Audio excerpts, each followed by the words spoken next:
The massive display screen in the Imperial Command Center showed a small blue-green planet rotating slowly in space. Admiral Stone stood with his hands clasped behind his back, his tall figure casting a long shadow across the polished floor. The planet looked ordinary, unremarkable even, yet something about it made him uneasy. "Another primitive world for the Empire," he said, his voice echoing in the circular chamber. "What do we know about it?" Intelligence Officer Reed stepped forward, her datapad glowing with information. She was shorter than most of their species, but her mind was sharper than any blade in the Imperial arsenal. "They call it Earth, Admiral. The inhabitants name themselves humans. Their technology level is interesting." Interesting. The Admiral turned, his scaled face showing confusion. Either they have space travel or they don't. Which is it? Reed touched her datapad, and new images appeared on the screen. "That's what makes them unusual, sir. 5 of their solar cycles ago, they were barely reaching their own moon. Now they have colonies on their 4th planet and mining operations in their asteroid belt." The Admiral waved his hand dismissively. "Rapid growth, but nothing special. The Empire has seen this before." "No, sir," Reed insisted, her voice firm. "We haven't." She brought up more data. "Look at their development pattern. Most species follow a steady curve of advancement. Humans don't. They make huge leaps forward, especially when faced with challenges." Other officers in the room shifted uncomfortably. The Empire had ruled over 300 species across 1,000 star systems for 10,000 years. They had seen everything. Or so they thought. Reed continued, "Their information networks are primitive but incredibly dense. They share knowledge at a rate we've never seen before. And their weapons." She paused, choosing her words carefully. "They have fewer weapons than any spacefaring race we've encountered, but each one is designed to be devastating." Admiral Stone laughed, the sound bouncing off the chamber walls. "Are you suggesting this tiny world could pose a threat to the Galactic Empire? We who have conquered 1,000 stars?" "I'm suggesting we should study them more before making contact," Reed replied. She brought up another image, this one showing human military exercises. "Look at how they train for war, sir.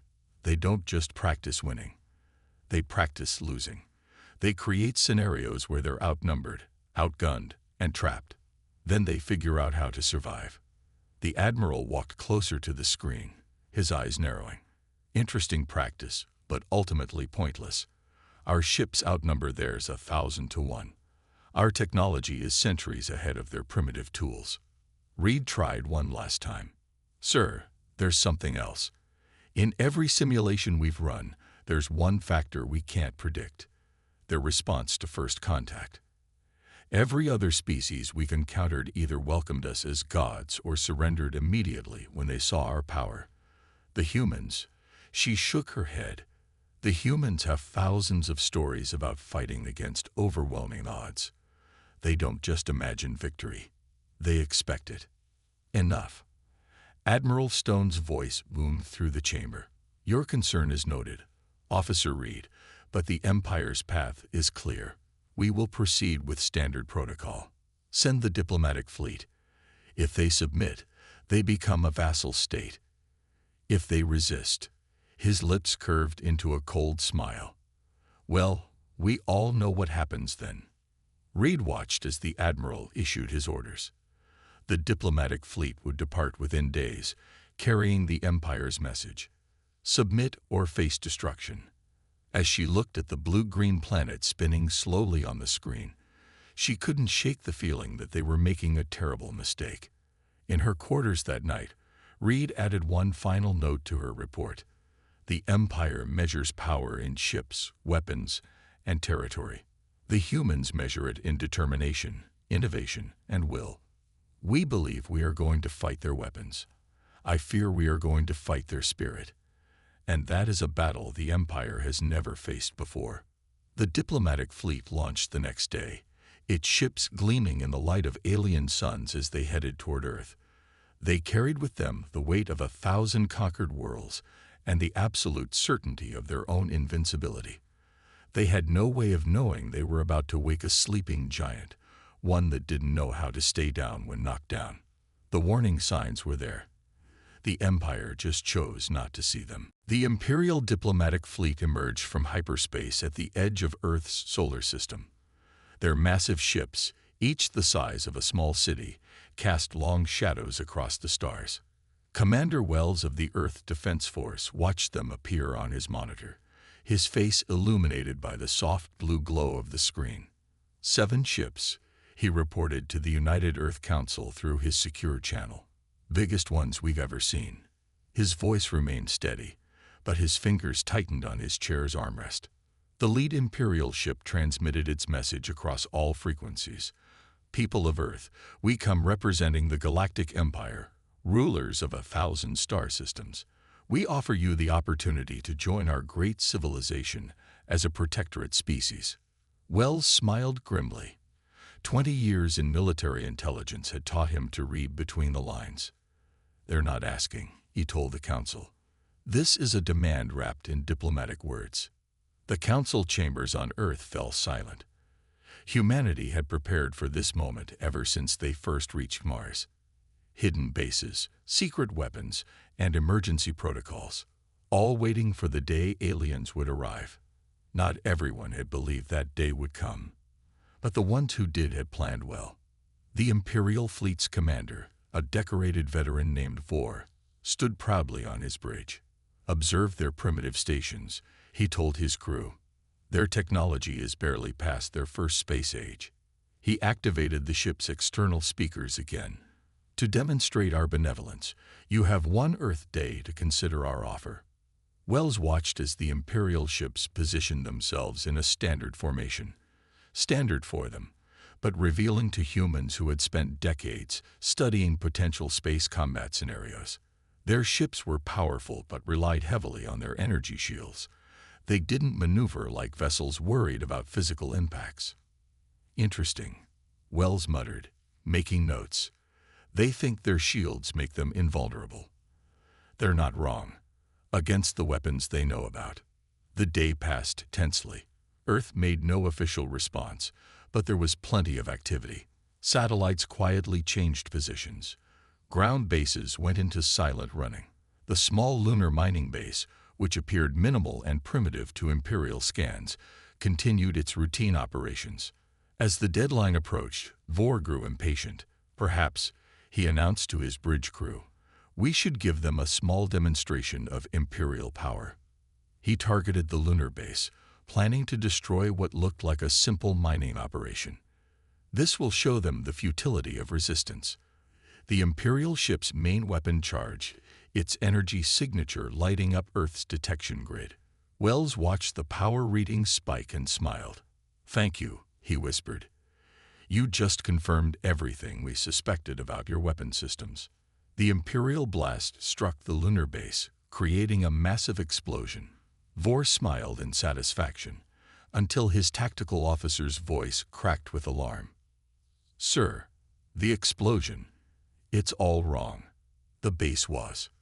Before he could finish, the lunar surface erupted. What the Empire had thought was a simple mining base was actually the cover for humanity's first line of defense. Dozens of missiles launched from hidden silos, their paths seemingly erratic but precisely calculated. They weren't targeting the Imperial ships directly. They were creating a web of trajectories. Primitive projectile weapons, Vor laughed. Our shields will. The missiles detonated in a carefully orchestrated sequence, creating a cascade of gravitational distortions. 3 Imperial ships, their shields useless against the laws of physics themselves, were torn apart by the forces their own mass created. Vor stared in shock at his fleet's suddenly empty formation slots. Impossible, he whispered. They're primitives. They couldn't have. Sir, his tactical officer interrupted, voice shaking. I'm detecting power signatures everywhere. The asteroids, the orbital stations, even some of their satellites. They're all weapons platforms. Wells opened a channel to the remaining Imperial ships. His voice was calm. almost conversational. The Empire isn't the first to think of us as primitive. It might interest you to know that humans have a long history of being underestimated. We find it gives us certain advantages. In the Imperial Command Center light years away, Officer Reed watched the data stream in. She closed her eyes briefly, remembering her warning. The Empire had just learned its first lesson about humans.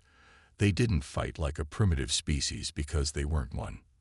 They fought like a species that had spent its entire history preparing for this exact moment. The real war was about to begin. The Imperial Council chamber had never been so quiet. 12 of the Empire's highest-ranking officials sat around the massive black table, staring at the holographic display showing the remains of their diplomatic fleet.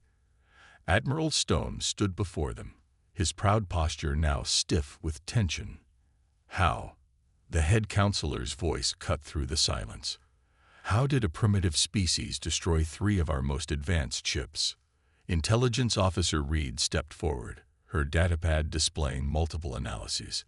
The humans didn't just get lucky, sir. They planned this. Every detail.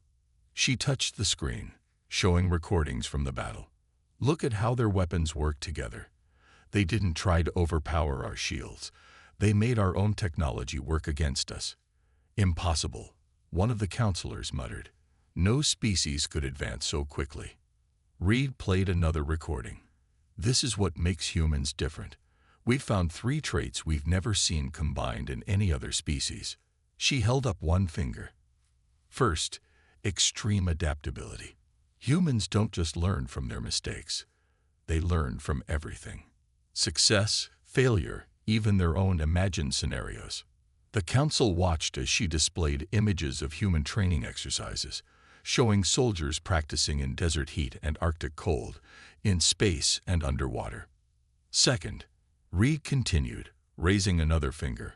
Unprecedented reverse engineering capabilities. Most species copy technology. Humans take it apart, understand it, and improve it. They don't just ask, how does it work? They ask, how could it work better?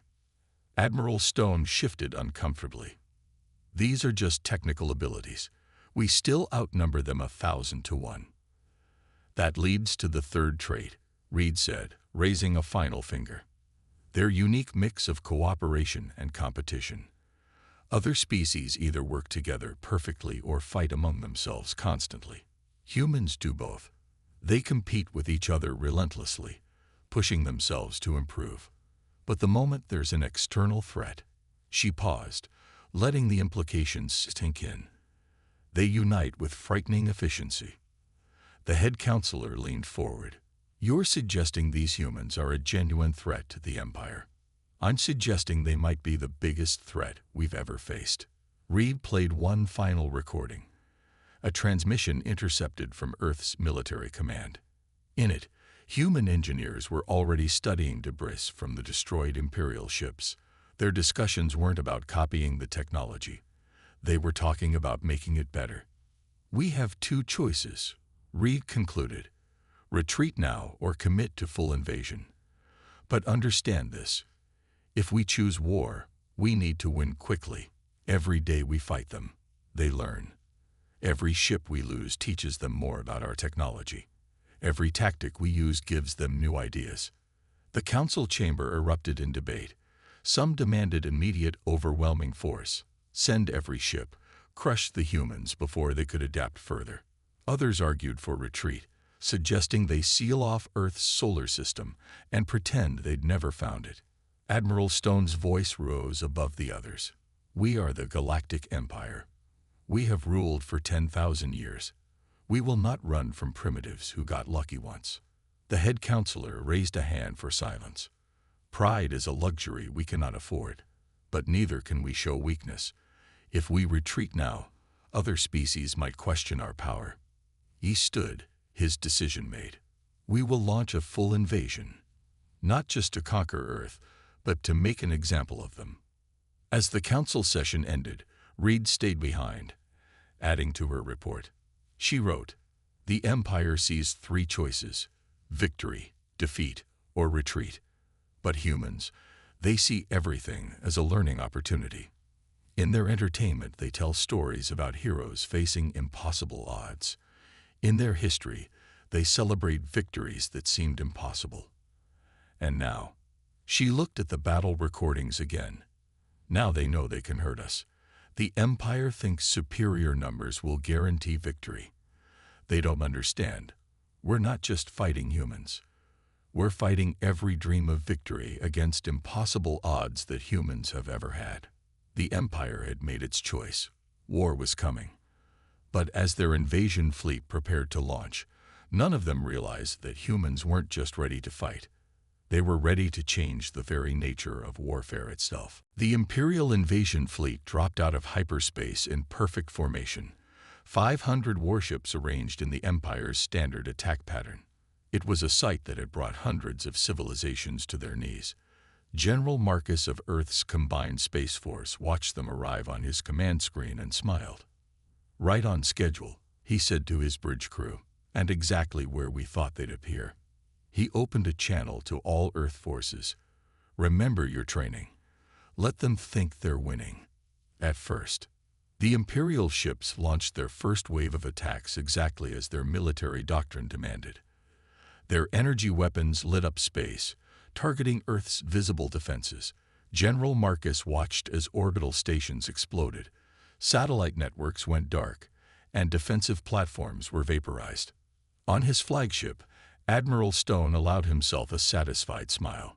"You see," he said to his command staff, "their defenses fall just like any other primitive race. Where are their clever tricks now?" Then something strange happened. The humans didn't respond with a desperate counterattack. Instead, their ships scattered in what looked like panic.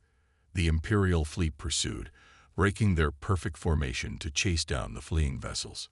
"Sir," one of Stone's officers called out, "the human ships, they're heading into the asteroid belt." Stone laughed.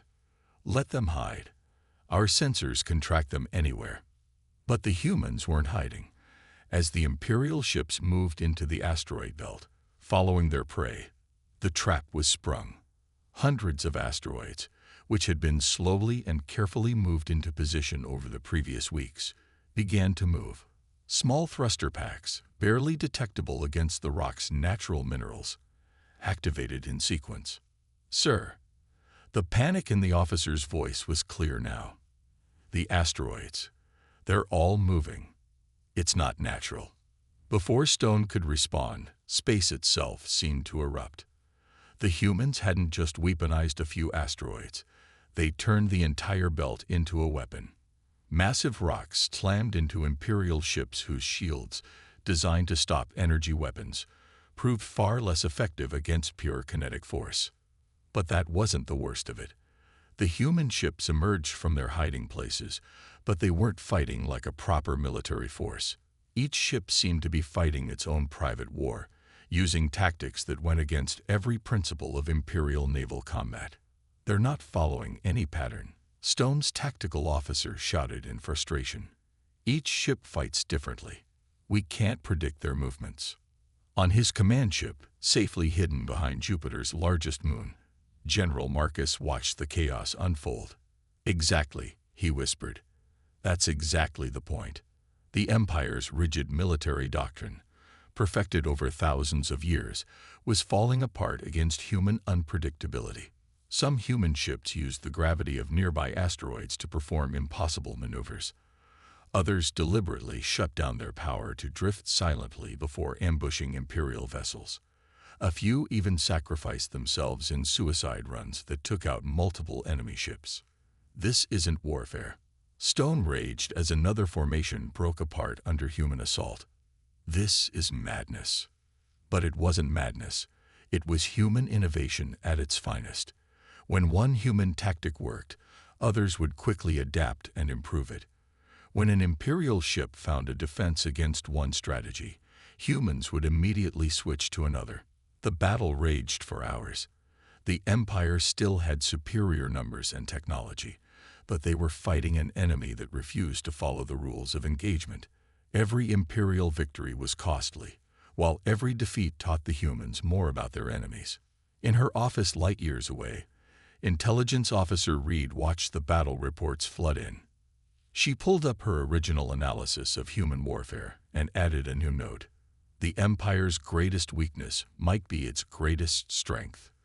10,000 years of doing things the same way. Humans don't just break the rules of warfare. They don't even believe in them.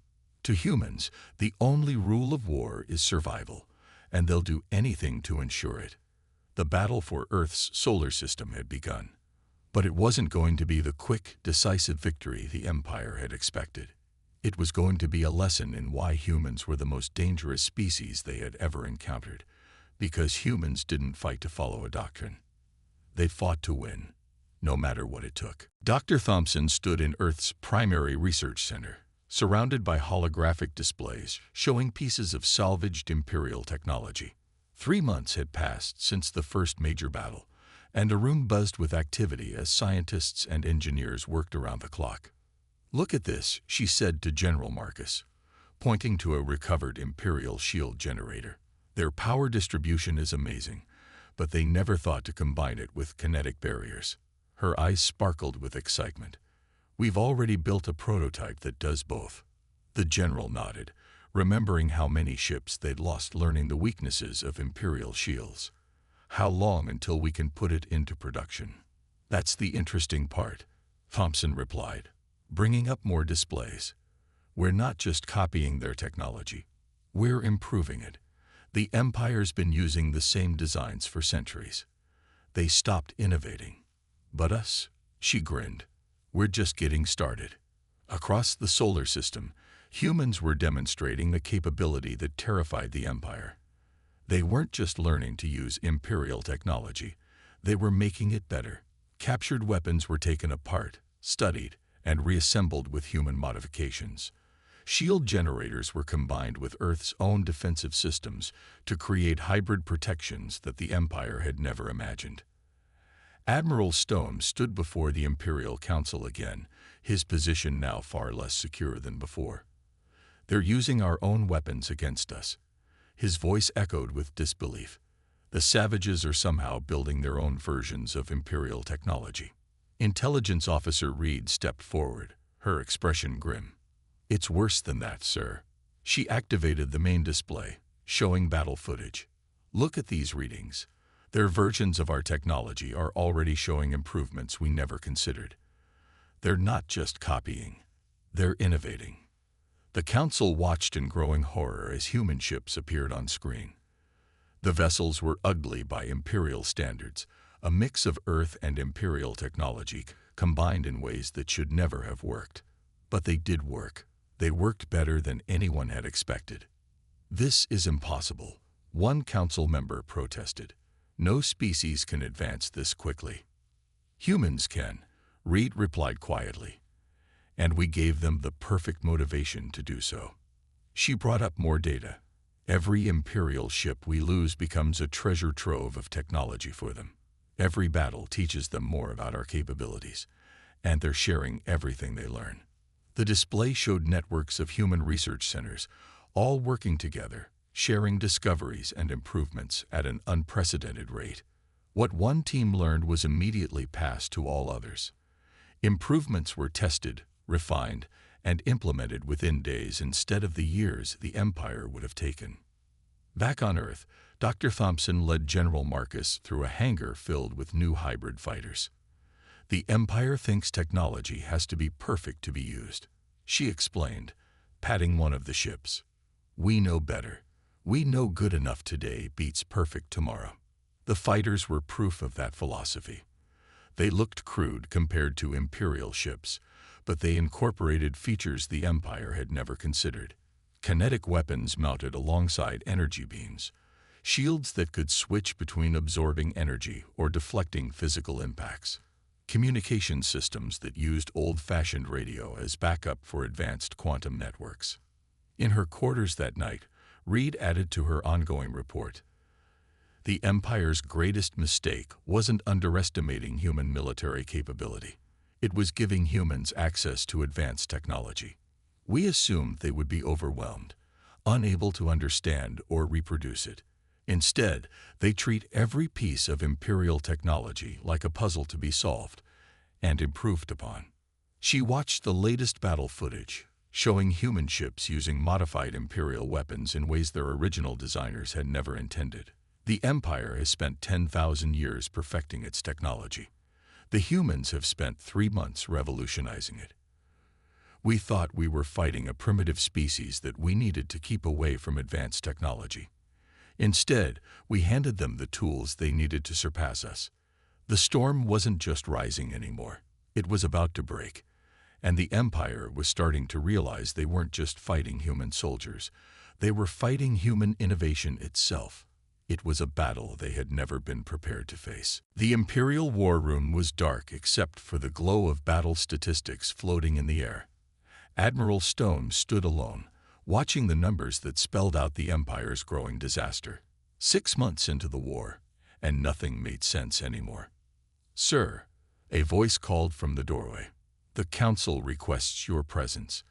Immediately. In the Council chamber, the mood was grim. The head counselor's face showed the strain of sleepless nights. "Admiral Stone," he said, his voice heavy, "explain why we just lost another fleet in the Alpha Centauri sector." Stone's mouth went dry.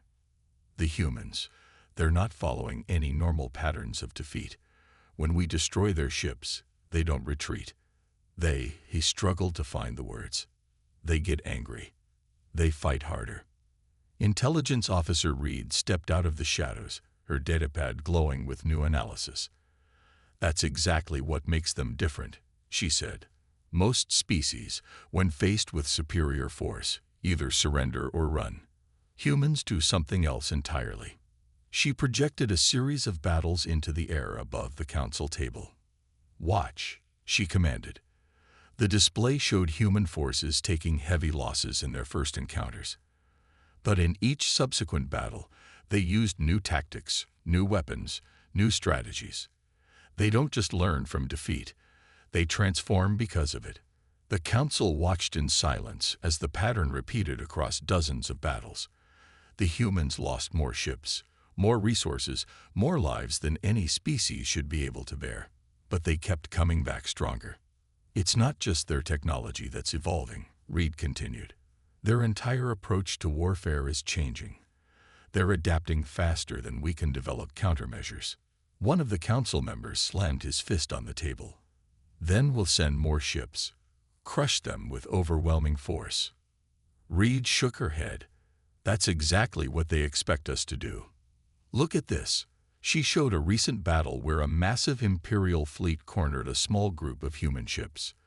The humans, instead of fighting to the death, triggered some kind of artificial gravity well that pulled both forces into it. The Imperial ships were torn apart, while the human ships disappeared. They sacrificed their own ships to develop a new form of faster-than-light travel, Reed explained. "They're not just willing to die to win. They're willing to lose battles to win the war." The head counselor leaned forward. "Are you saying this war is already lost?" "I'm saying we're not fighting the war we think we are." Reed brought up a final display, a graph showing human combat capability over time. Most species advance linearly. More ships, better weapons, improved tactics. But humans, the line on the graph curved sharply upward. They're advancing exponentially. Stone felt his pride crumble as he watched the projection extend into the future. "How long?" he asked quietly. "At current rates," Reed checked her calculations. "Within 2 years, they'll match our technology. Within 5, they'll surpass it. And that's assuming they don't make any unexpected breakthroughs." The council chamber fell silent as the implications sank in. 10,000 years of Imperial dominance, threatened not by a superior force, but by a species that simply refused to accept defeat as final. "There's something else," Reed added. "We've intercepted their communications. They're not just fighting for survival anymore. They're fighting because we made them angry, because we threatened their home, their families." She paused. "In their entire history, humans have never united so completely as they have against us." The head counselor closed his eyes. feeling the weight of 10,000 years of history on his shoulders. "We didn't start a war," he said quietly. "We started an evolution, and we're no longer controlling it." In that moment, the mighty Galactic Empire faced a truth it had never encountered before. They weren't just losing a war. They were watching the birth of something new. A species that turned defeat into transformation, that grew stronger from every failure, that learned faster than any race they had ever encountered. The Empire had wanted to teach humanity its place in the galaxy. Instead, they had taught humanity how to become something the galaxy had never seen before. The Imperial capital world shone like a jewel in space, its surface covered in cities that stretched from pole to pole. But today, its usual perfect order was disturbed. Thousands of ships from client species crowded the skies, waiting to hear why the Empire had called an emergency gathering of all its vassals. In the Grand Assembly Hall, representatives from 300 species watched as the head counselor took the stage. His hands trembled slightly as he gripped the podium, something none had ever seen before. "Members of the Galactic Empire," his voice echoed through the vast chamber. "We gather today to issue a warning about a species called humans." The crowd murmured. Many had heard rumors about the Empire's recent military troubles, but surely no single species could truly threaten their masters of 10,000 years. Admiral Stone stood to the side, his once proud posture now stooped with the weight of defeat. Beside him, Intelligence Officer Reed prepared to present the evidence that had forced this unprecedented gathering. 8 months ago, the head counselor continued, "We discovered Earth. We thought we found primitives. Instead," he paused, his voice growing heavy, "instead, we woke something that should have been left alone." Reed stepped forward, activating the hall's massive display systems. The assembled representatives gasped as they watched recordings of recent battles. Human ships using impossible tactics, Imperial technology turned against its makers in ways never imagined. Defeat after defeat, not through superior numbers or technology, but through sheer unstoppable determination and innovation. "The Empire has faced many enemies in its history," the head counselor said.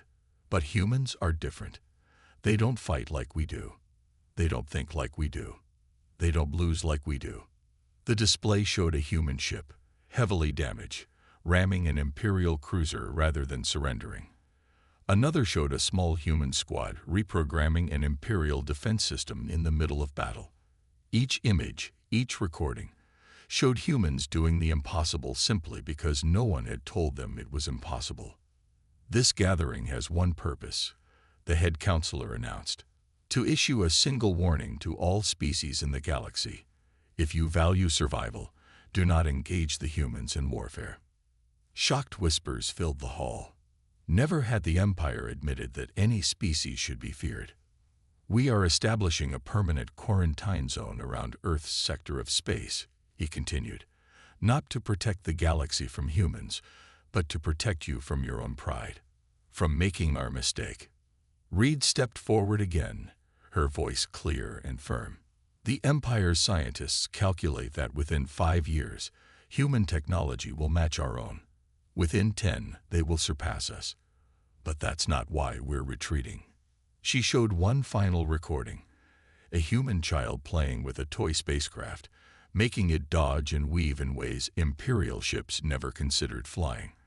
"We're retreating because humans are born questioning everything, imagining the impossible, and believing they can achieve it. And now, thanks to us, they know they're not alone in the universe.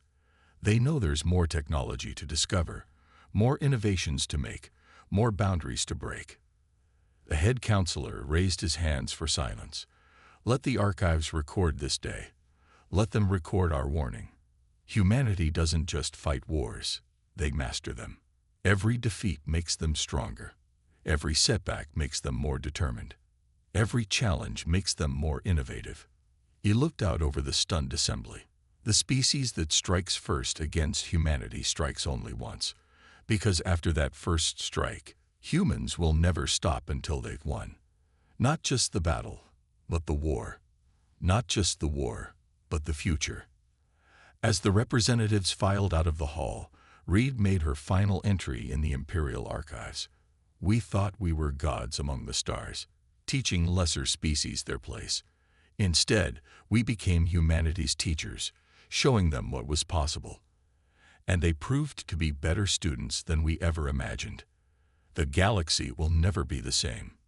In Earth's space, Imperial ships began their long retreat.